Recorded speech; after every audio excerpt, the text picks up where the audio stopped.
Hola, hola, ¿cómo están mis queridos y mis queridas? Bueno, estamos viviendo momentos neurálgicos en la República Argentina. Mañana se espera, es el gran día porque hay que ver si hay quórum eh, para, saber si se va a vetar o no el presupuesto universitario. Eh, Hay muchas perspectivas con respecto a ese conflicto, o sea, desde el punto de vista del oficialismo, de todos los que son parte de La Libertad Avanza y sus aliados, eh, los que sean, digamos, son partes de esos héroes, ¿no? Que vetaron también el presupuesto para los jubilados. Lo ven como un acto heroico, ¿no? Y lo ven como un hecho de salvar el déficit fiscal, que es el ancla económica en la República Argentina. O sea, fíjense lo vulnerable que es la economía argentina, que está anclada a un presupuesto que tiene que ver con jubilados que son parte del personal pasivo y el personal del Estado, que, bueno, son los que en cierto aspecto le están dando ese equilibrio al déficit fiscal. En este caso, bueno, para que no haya déficit y para que tengamos superávit. El presupuesto universitario representa el 0,14% del PBI. O sea, en términos económicos es muy poca plata. Y bueno, siempre hay algunas teorías dando vuelta donde se dice que, bueno, que hay gato encerrado porque las universidades no quieren ser auditadas. Eso es toda una falacia porque no es así. El 90% del presupuesto tiene que ver con la remuneración del personal docente y no docente. Y el remanente, ese otro 10%, bueno, ese es el que debería ser auditado claramente. El 90% casi no hace falta auditarlo porque es plata que la maneja el Estado, ¿no? Porque, bueno, pertenece al área de recursos humanos, al área de liquidación de sueldos y jornales. O sea, es una plata fácilmente cuantificable. Lo que faltaría auditar sería ese 10%. Reitero, el presupuesto universitario representa el 0,14% del PBI. Entonces ahí es donde uno puede ir tamizando y observando cuál es la prioridad que tiene este gobierno para mantener ese equilibrio fiscal.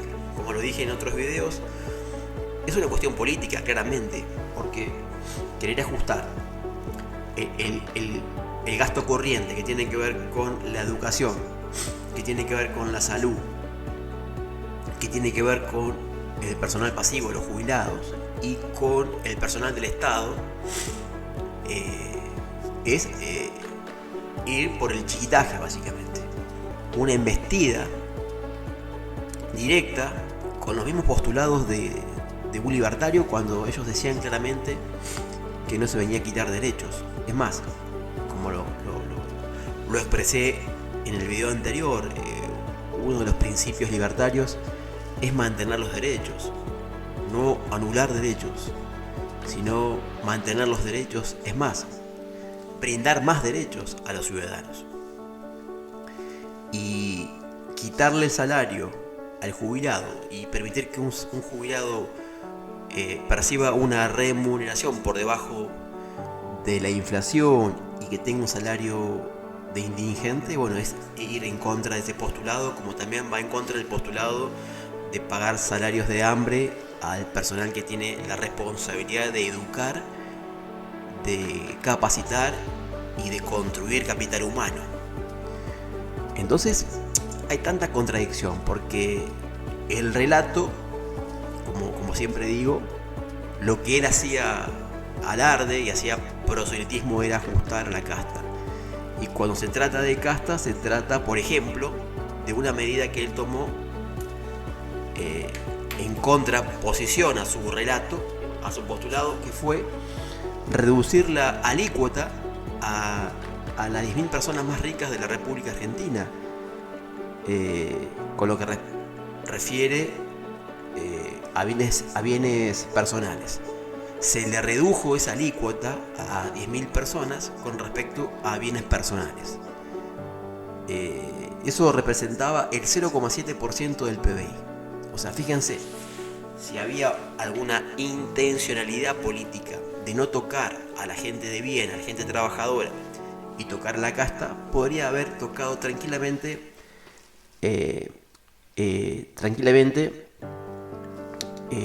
bienes personales. Bienes personales a esas 10.000 personas más ricas de la República Argentina, sin tener que tocar el 0,14% del presupuesto que pertenece a educación, sin tocar o mejorando claramente el salario del jubilado, sin tener que despedir arbitrariamente a tantas personas del Estado o permitir que la gente del Estado tenga un salario paupérrimo. Y bueno, y todo lo que está sucediendo ahora en tiempo real, y hace más de 2 semanas que hay un avallazamiento, una embestida total con el presupuesto de lo que concierne a educación, salarios, y ahora la embestida más nueva es el tema salud, donde bueno, hasta el material descartable lo tienen que reutilizar, lo tienen que cauterizar, desinfectar para usarlo nuevamente, con todo el riesgo que eso implica. Estamos hablando de que los estándares internacionales con respecto a políticas de salud lo prohíben taxativamente, pero bueno, hoy estamos violando normas de salubridad al cauterizar elementos que son descartables. Es un riesgo inminente, tanto de que ese material tenga alguna falla o producto de haber sido desinfectado tenga algún agente patógeno que termine complicando más la salud del paciente. O sea, esto de abaratar costos y mantener ese equilibrio fiscal con los más vulnerables, con los más pobres, con los derechos que no se deben tocar, que son las banderas de un libertario, no disminuir derechos. Y es lo que está pasando, es todo lo contrario, básicamente. Lo que está pasando es todo lo contrario. Se están quitando derechos. La calidad de vida del docente va en desmedro, la calidad de vida del jubilado va en desmedro, la calidad de vida y el trabajo del personal del Estado está en vilo. Todo es incoherente, todo va en contra del postulado de un libertario, todo representa una estafa, todo representa una traición y como bien lo dije en el video anterior, el postulado libertario, el mismo que expuso Javier Milei cuando asumió y lo dio como un discurso, él dijo que eso era parte de un contrato social. Si ese contrato social ya con 10 meses se desvanece, se va desgranando por inconsistencias y porque se eligió un rumbo totalmente antagónico, eso representa a las claras, en términos políticos, tranquilamente una traición a la patria, una traición a aquellas personas de bien que votaron las ideas liberales que venían a cambiar el rumbo de la República Argentina en materia económica y en materia social. Entonces la decepción es para muchos universitarios que también votaron el cambio, porque muchos de los que hoy se están manifestando en la UBA votaron a la Libertad Avanza. Muchos de los jubilados que también se manifestaron en las semanas anteriores también habían votado a Javier Milei.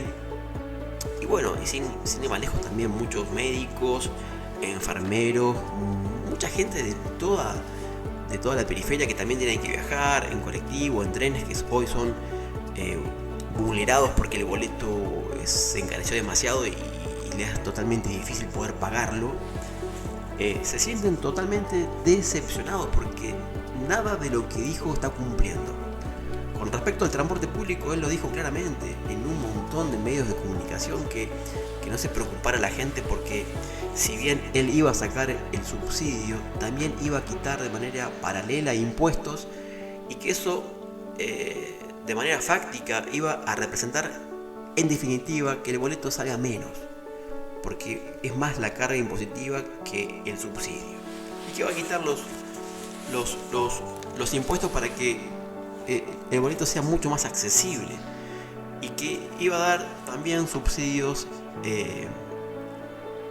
a la demanda. Nada de eso se está cumpliendo. El boleto vale 1.000 pesos en el colectivo, hay boletos de tren que andan ahí rondando los 750 pesos, o sea, para aquellos que tienen que viajar 2 o 3 veces de ida y 2 o 3 veces de vuelta, es un costo significativo. O sea, todo afecta directamente a la clase trabajadora, al jubilado, a la gente de bien. Son todos batacazos directos. Entonces ahí es donde uno se plantea hasta qué punto vamos a seguir digamos surfeando este temporal, ¿no? Un temporal que es una ola tras otra. No hay momento de bonanza porque cuando te terminas de relajar viene otra ola que es una ola un poco más grande.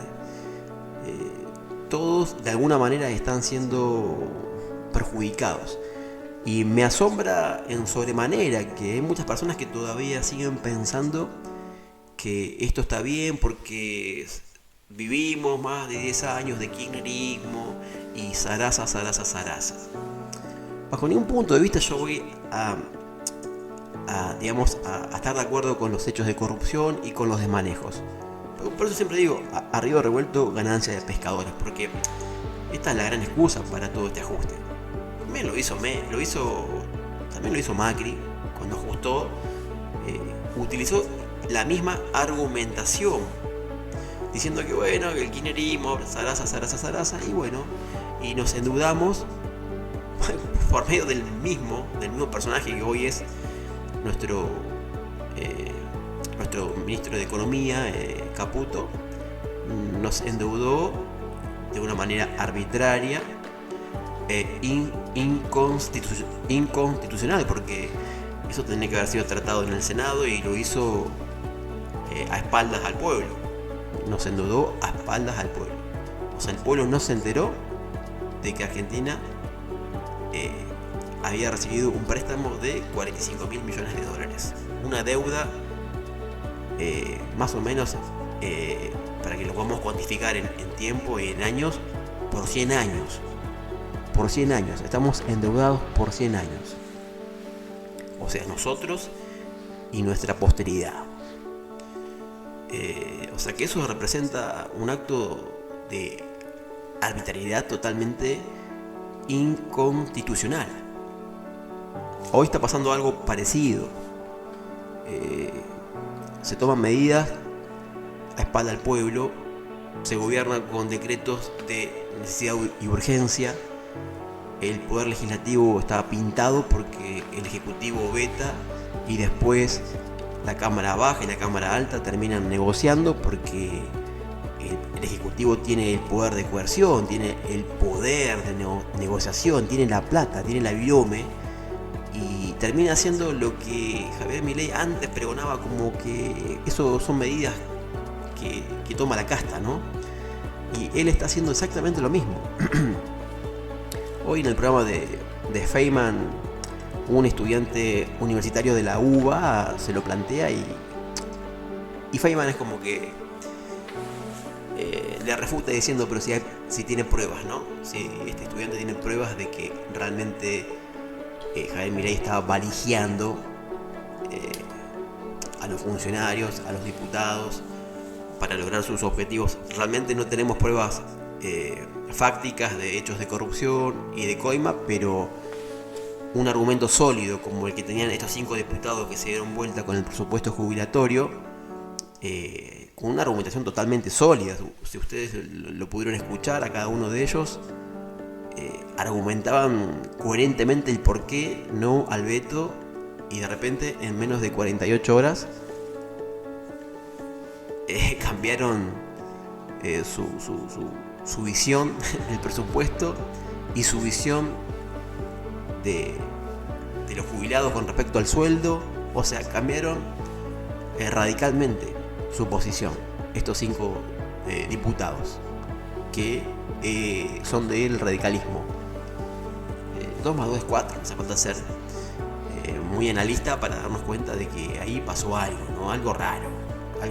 En 48 horas no puedes cambiar una argumentación tan sólida con respecto a la visión que tenés de un presupuesto y con la visión que tenés de lo que es brindarle una buena calidad de vida a un jubilado. Estábamos hablando en ese momento de simplemente 20.000 pesos más a cada uno de los jubilados.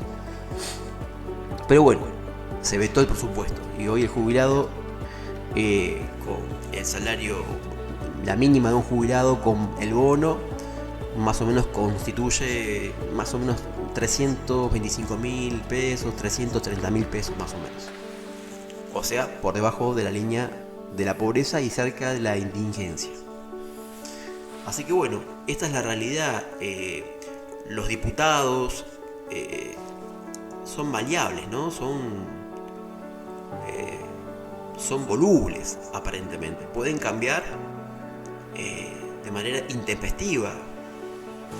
Y eso genera cierta incertidumbre hoy con respecto al presupuesto universitario, ¿no? A la calidad educativa. Atrás de todo eso se tejen un montón de hipótesis y teorías. Se habla de que después de esto, si se llegara a vetar, el segundo batacazo a la educación sería que la educación sea arancelada, ¿no? Que se pague por estudiar. Y así, bueno, sucesivamente un montón de cambios que directamente van a perjudicar a la persona de clase media o baja que estaba estudiando, porque no va a poder seguir estudiando si tiene que pagar. Seguramente al pagar se le va a complicar muchísimo. Reitero, representa el 0,14% del PBI. Chau chipalito, porque como dije antes, se redujo la alícuota a esas 10.000 personas más ricas de Argentina con relación a lo que son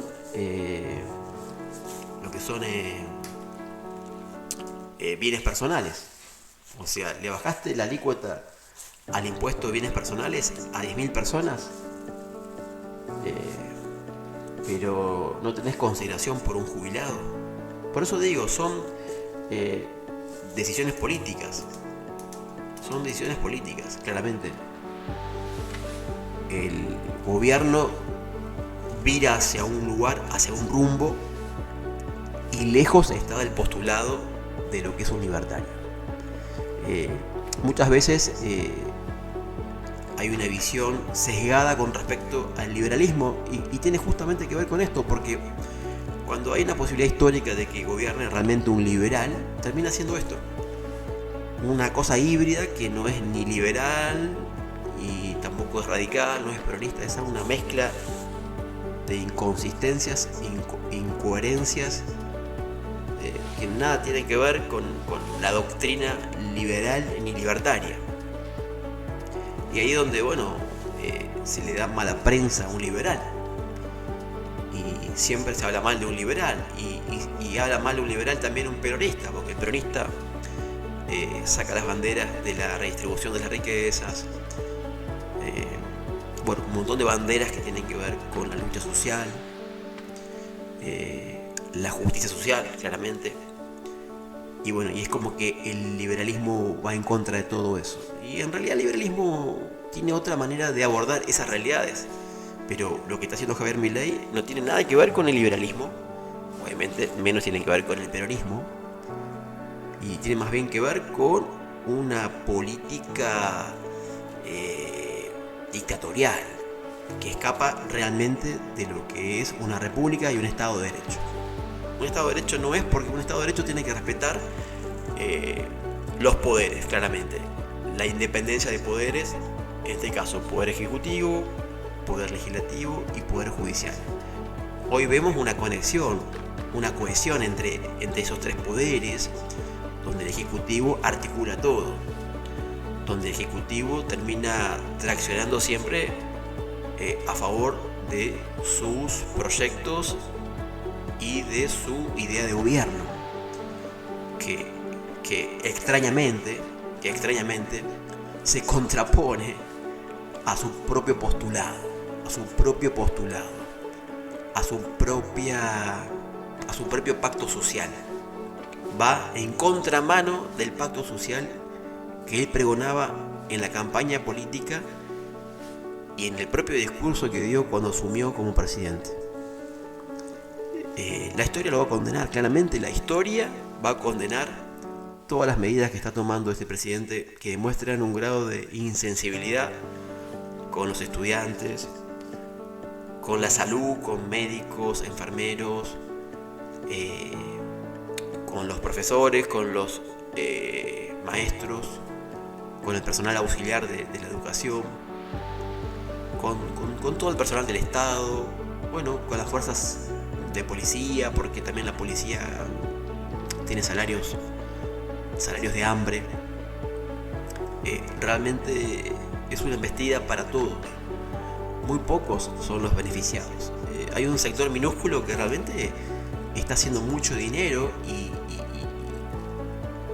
como operador financiero me doy cuenta. Por ejemplo, el sector financiero, la banca financiera en la República Argentina está teniendo muy buenos retornos, muy buenas ganancias. De hecho, hay grandes corporaciones financieras que están comprando otros bancos, es decir, que están creciendo, están capitalizando mucho, pero mucho dinero. Por eso están comprando otras entidades financieras. Es decir, que está yendo bien. Al sector financiero le está yendo bien. Hay un sector de bancos y de la banca financiera que le está yendo muy, pero muy bien, como también hay un sector minúsculo de las empresas que producen energía, de las empresas que tienen que ver con la actividad petrolífera, también le está yendo muy bien. Pampa Energía, Transener, Transportadora Gas del Sur, Transportadora Gas del Norte, empresas que le está yendo muy, pero muy bien. Vista Energy, bueno, podría nombrar muchas más, inclusive YPF, con todo el juicio que tiene por estos 15.000 millones de dólares, aún YPF siendo una empresa que el 51% pertenece al Estado y el otro 49% a Repsol, que es una empresa privada, le está yendo muy, pero muy bien. Entonces, bueno, hay sin lugar a dudas un sector de la República Argentina que está obteniendo muy buenas ganancias, muy buenos retornos, mientras que el otro 87% lo está pasando muy, pero muy mal. Así que bueno, por eso digo que son decisiones de este gobierno, son decisiones políticas.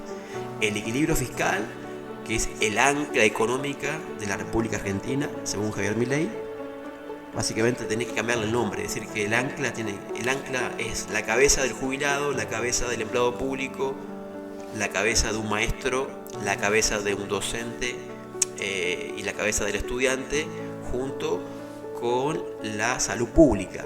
Eso sería el ancla. Estamos manteniendo a flote ese equilibrio fiscal a costa de todo lo que nombré recién, que no debería ser ningún ancla y no tendría que estar expuesta en términos económicos. Es más, tendría que seguir estando bien, no tocar ahí. Un liberal no toca eso. Un liberal no toca derechos,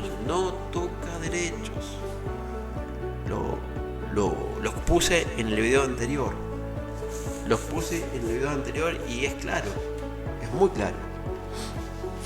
Pero bueno, aparentemente hay una vaguedad conceptual importante. Este gobierno claramente gobierna con un postulado que no le corresponde.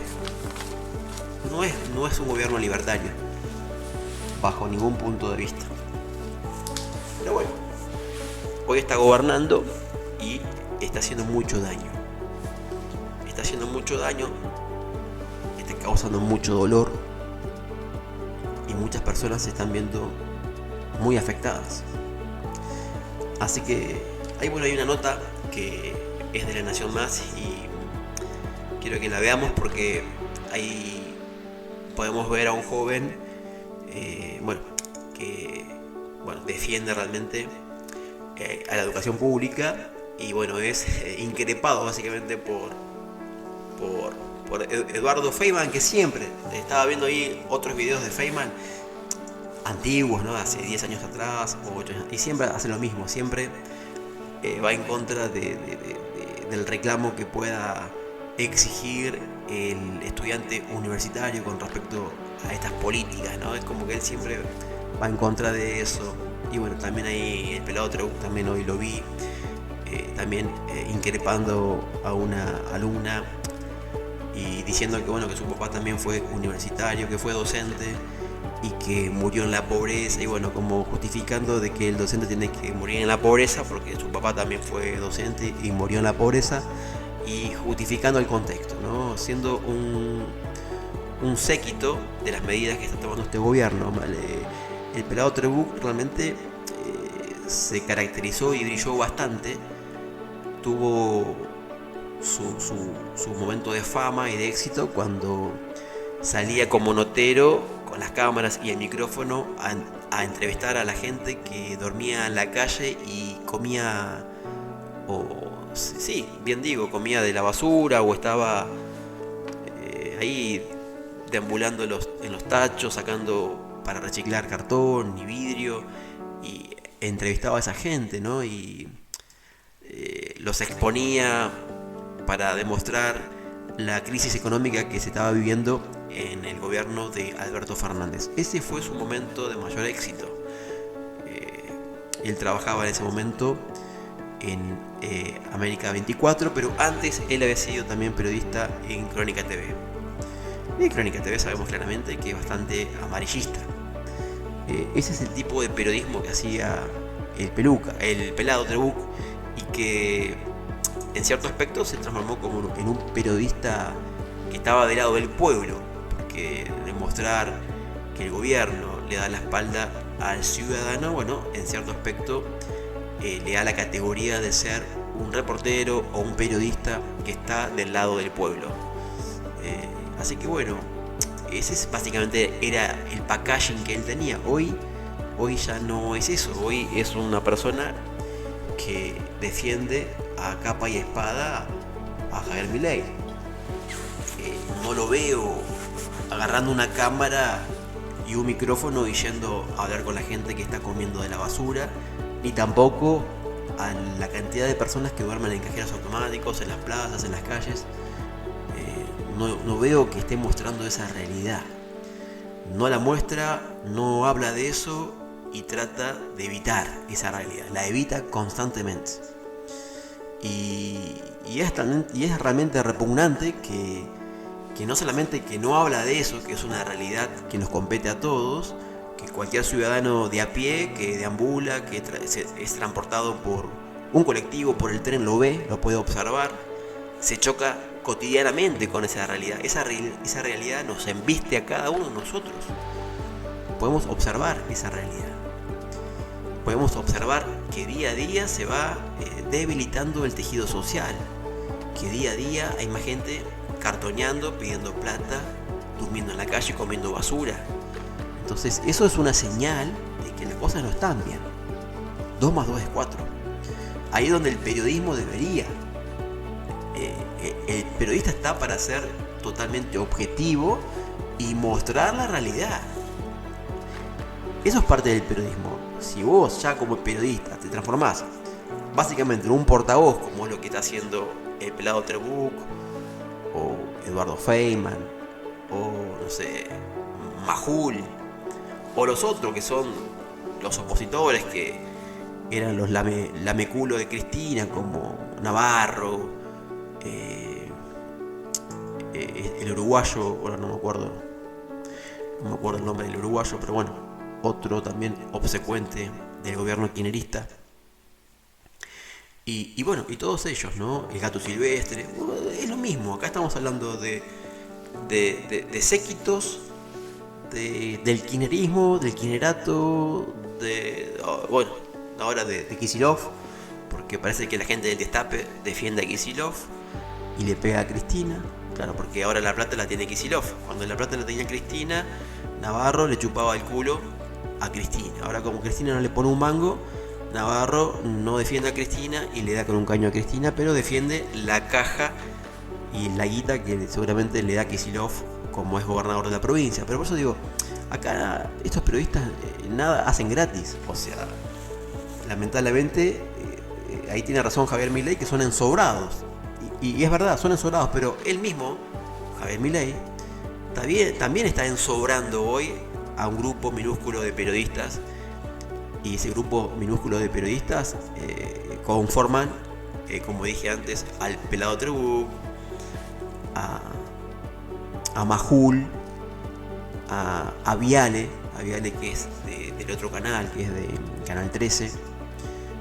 Así que bueno, él tiene su pequeño grupo de séquitos obsecuentes, lameculo, que van a defender las políticas arbitrarias e injustas que está tomando este gobierno, dándole la espalda al pueblo y dándole la espalda a un postulado liberal y libertario. Que la gente no confunda que esto es liberalismo, porque esto no es liberalismo, sino sigan a Diego Jacobini, que es realmente un libertario y está en las antípodas de lo que está haciendo Javier Milei. Eran amigos, escribieron un libro juntos y sin embargo se abrieron para nunca más volver a tener un punto de relación, porque van por caminos totalmente distintos. Así también como Maslatón también, varios liberales que están en la vereda del frente de Javier Milei. Así que nada de lo que está haciendo Javier Milei representa políticas liberales. No se confundan. Esto no es liberalismo. Esto no es ni peronismo, ni radicalismo, ni medidas del PRO. Esto es un experimento. Un experimento que está llevando a cabo un loco desquiciado que tiene cero sensibilidad por la gente, que no le importa que el jubilado se muera porque no tiene cobertura de medicamentos, que no le interesa que la gente del Garrahan se esté muriendo porque no hay insumos, que no le interesa que la gente que estudió 4, 5 y 6 años gane sueldos de miseria, y simplemente le interesa ser benévolo con 10.000 personas que son multimillonarias, a las cuales le redujo bienes personales, pero no le interesa bajar el presupuesto, que solamente representa el 0,14% del PBI, y estamos hablando del presupuesto universitario. O sea, las preferencias políticas de Javier Milei tienen que ver con la casta. Totalmente antagónico a lo que decía en campaña política. Por eso representa una traición. Y bueno, vamos a escuchar un poquito lo que decía este estudiante en el canal de La Nación Más, y bueno, en el programa que está Eduardo Feynman. Buenas tardes, ¿cómo va?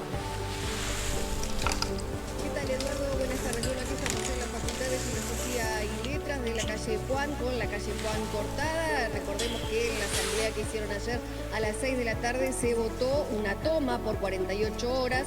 Esto significa que hasta mañana, por lo menos al mediodía, cuando empiecen a salir desde aquí, por ejemplo, y de otras universidades que también han votado una toma por estas horas, van a marchar directamente al Congreso a esperar que salga o el veto a la ley de financiamiento universitario o el apoyo a esta ley que se votó allí en el Congreso. Y por eso estamos con Lucas Bonfante. Él es el secretario general del Centro de Estudiantes, mejor dicho, del partido de izquierda, ¿no? Por el partido de Miriam Bregman, que nos comentaba, bueno, un poco, ahora se están dando clases abiertas, clases públicas, se están cortando no solamente la calle Puan, sino también la calle Bonifacio. Bueno, ¿cuál es la idea? Bueno, efectivamente, buenas tardes a todos. Sí, estamos cortando la calle ahora haciendo clases públicas. Ayer votamos la toma del establecimiento por 48 horas, coordinando con los docentes, con los no docentes. porque estamos preocupados por lo que pueda llegar a pasar mañana. Es una medida esta también que la tomaron las facultades de psicología, hoy hay asamblea en sociales, en exactas, me acaban de informar mis compañeros que acaban de votarse la toma en una facultad en Rosario, la Facultad de Humanidades y Artes de la Universidad Nacional de Rosario.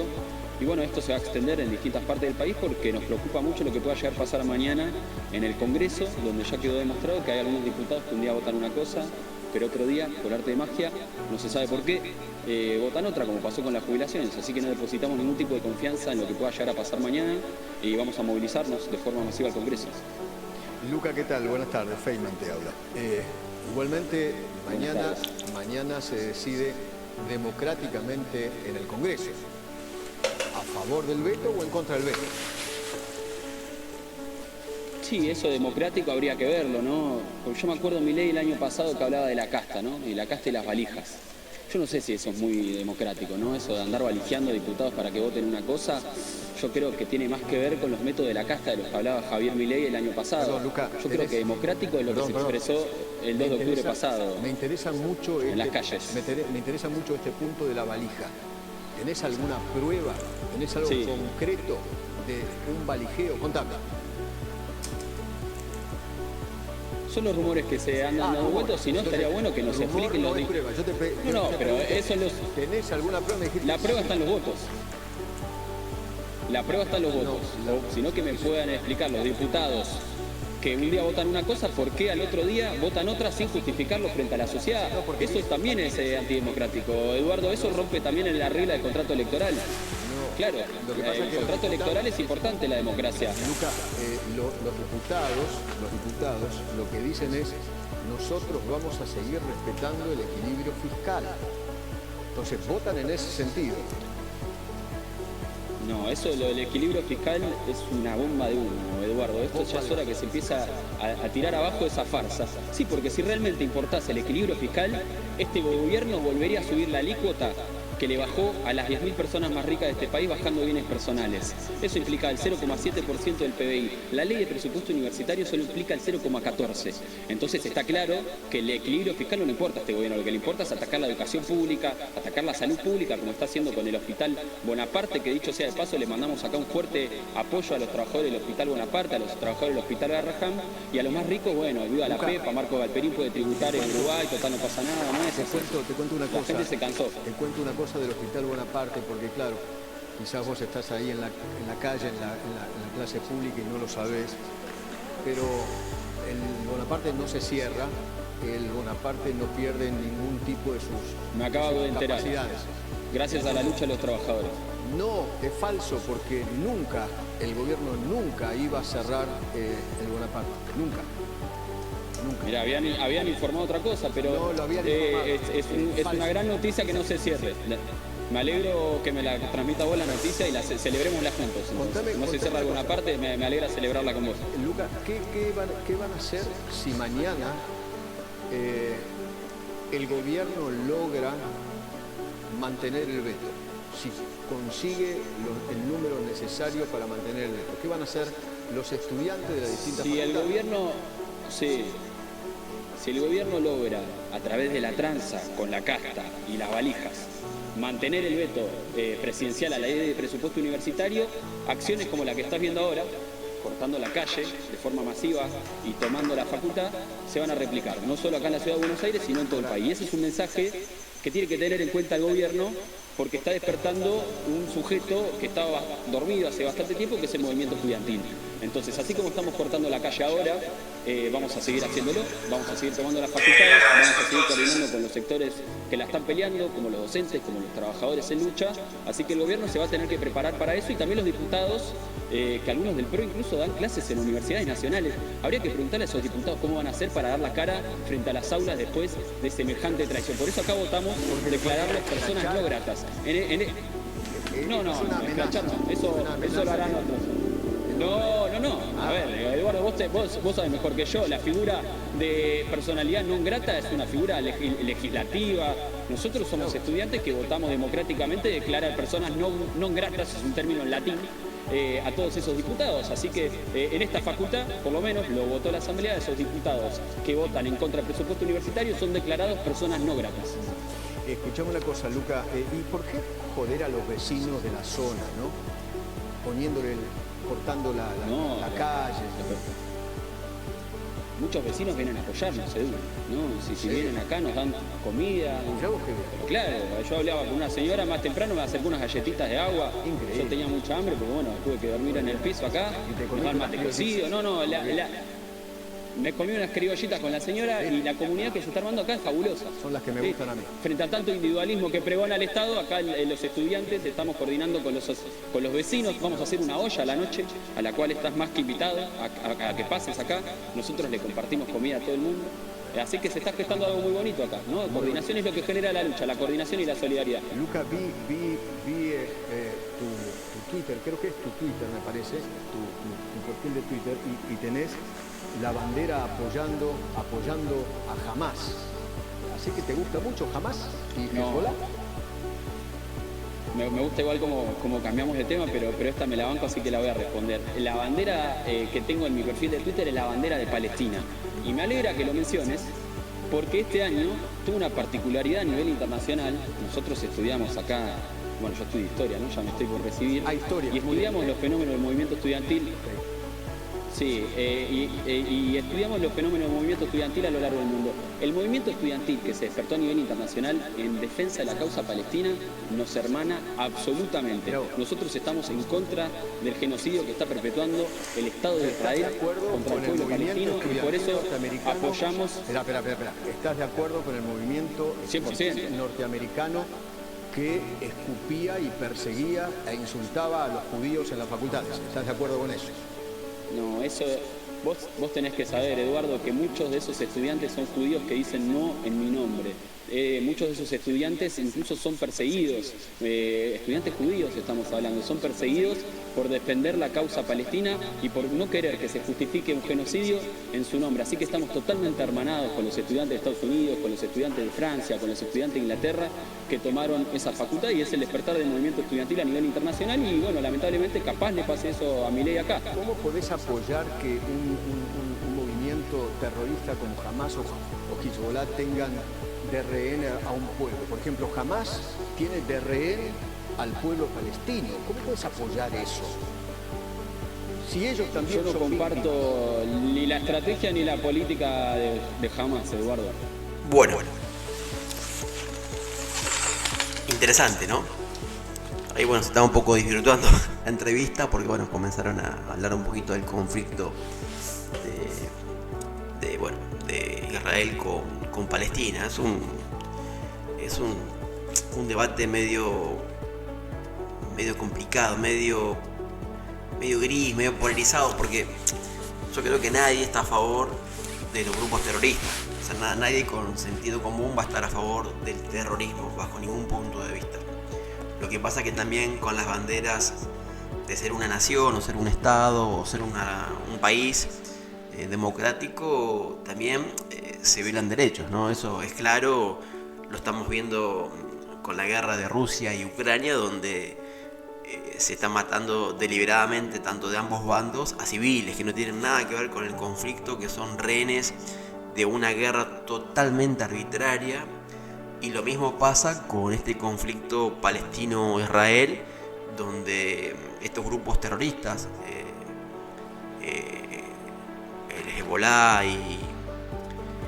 y bueno, el otro no me acuerdo, pero ahí lo nombró Feynman, estos dos grupos terroristas obviamente cometieron atrocidades. También se cometieron atrocidades del otro bando, por eso es muy complejo dar un punto de vista, porque si das un punto de vista a favor de Palestina, ya te van a tildar de estar a favor del terrorismo. Si estás a favor de Israel, bueno, estás a favor de un gobierno sionista, porque claramente el representante que hoy gobierna a Israel también es cuestionado, guarda que también es cuestionado por las Naciones Unidas, también es cuestionado por los organismos internacionales, también es cuestionado por los mismos ciudadanos israelitas. La ciudadanía israelí también ha cuestionado el accionar de este primer ministro y bueno, realmente lo que está pasando en términos políticos es muy desprolijo y lamentablemente el colateral de todas estas decisiones afecta directamente a la gente inocente, como siempre. Las guerras la paga el inocente. Hay un puñado minúsculo que se beneficia, que tienen que ver con las industrias armamentísticas, el sector financiero, y esos son los que se benefician siempre en las guerras. La Primera Guerra Mundial hasta la última que tengamos en la historia, siempre hay gente que se beneficia. Estamos hablando del sector corporocrático y las grandes potencias, mientras que los demás, el civil, el ciudadano común, es el que realmente es el perjudicado. El damnificado número uno es el civil, lamentablemente. No estoy a favor de la guerra bajo ningún punto de vista. No estoy a favor de Israel, ni tampoco estoy a favor de los grupos terroristas. Me parece que Israel siempre, y cuando digo Israel me refiero al gobierno, porque a veces uno tiene que contextualizar el que representa los intereses de una nación. Hoy, por ejemplo, tenemos el representante de nuestro país que nada tiene que ver con las políticas geopolíticas que había cuando estaba Alberto Fernández o cuando estaba Cristina. Entonces, bueno, por ejemplo, hoy somos un aliado de Estados Unidos. Antes no éramos un aliado de Estados Unidos. Como que había una mirada más positiva, pro-China, pro-rusa. Bueno, hoy es todo lo contrario. Por eso hay que contextualizar que una nación responde a los ideales del presidente de turno, en este caso del primer ministro de turno. El primer ministro de turno, bueno, tiene una política que está llevando a cabo esto, básicamente. Hay muchos que están en desacuerdo, sin lugar a dudas. Y la gran mayoría de los ciudadanos de Israel están en contra de lo que está haciendo el primer ministro de Israel. Así que bueno, es un tema complicado de abordar, delicado. Tocar esas fibras es complejo porque bueno, se están tocando heridas muy recientes. Inclusive el conflicto no sabemos hasta cuándo se va a seguir extendiendo. La realidad es que los organismos que deberían arbitrar todo este conflicto están tirando más nafta al fuego que otra cosa. No noto nada que tenga que ver con tratar de apagar el fuego. Lo mismo pasa con el conflicto de Rusia y Ucrania. No noto que se esté intentando que el fuego se apague, al contrario, se sigue invirtiendo y poniendo mucho dinero para que el conflicto prevalezca. Cuando digo eso me refiero al Fondo Monetario Internacional, a muchos fondos buitres y a la banca financiera de Estados Unidos, que está inyectando mucho dinero para que Ucrania siga teniendo recursos económicos para seguir defendiendo su posición geopolítica, pero en definitiva para que el conflicto bélico continúe. Así que bueno, es complejo opinar, es complejo dar un punto de vista, porque bueno, es un tema muy beligerante, ¿no? Para poder tratarlo, y lamentablemente es difícil. Pero bueno, Argentina siempre estuvo a favor de la paz, siempre. Hoy no, hoy nuestro presidente no tiene esa posición, está más ubicándose a favor de Israel, a favor de Estados Unidos. Argentina históricamente siempre fue un país neutral. Primera Guerra Mundial, Segunda Guerra Mundial también, Argentina se consideró neutral, bueno, hasta el último momento, cuando ya la guerra estaba finalizando, se posicionó a favor de Estados Unidos. Así que bueno, esa es la realidad. Espero que esto se solucione mañana. Vamos a ver qué es lo que pasa mañana. Vamos a estar atentos a ver qué es lo que hace el legislativo, el cuerpo legislativo, a ver si apoya el veto o no. Son momentos neurálgicos. Realmente el gobierno está dando la espalda al pueblo, está dando la espalda a la educación, está dando la espalda al alumnado, a los docentes, a los jubilados, a la clase trabajadora. Nada de lo que está haciendo es para beneficiar a la gente. Podrá estar luchando contra la corrupción, podrá estar haciendo esto y aquello, pero lo palpable, lo real, lo que la gente de a pie vive es todo en perjuicio, todo en perjuicio. Como dije antes, esas 10.000 personas que fueron beneficiadas con bajarle la alícuota, con ese impuesto que tiene que ver con bienes personales, recibieron un guiño del Estado, del Ejecutivo, del Gobierno, pero no así lo recibió el jubilado, no así lo recibe el presupuesto educativo, no así lo recibe el empleado del Estado. Y bueno, y así la lista es bastante extensa. Es para reflexionar realmente. Así que bueno, les mando un cordial abrazo y bueno, estamos atentos a ver qué es lo que pasa mañana. Chau, chau.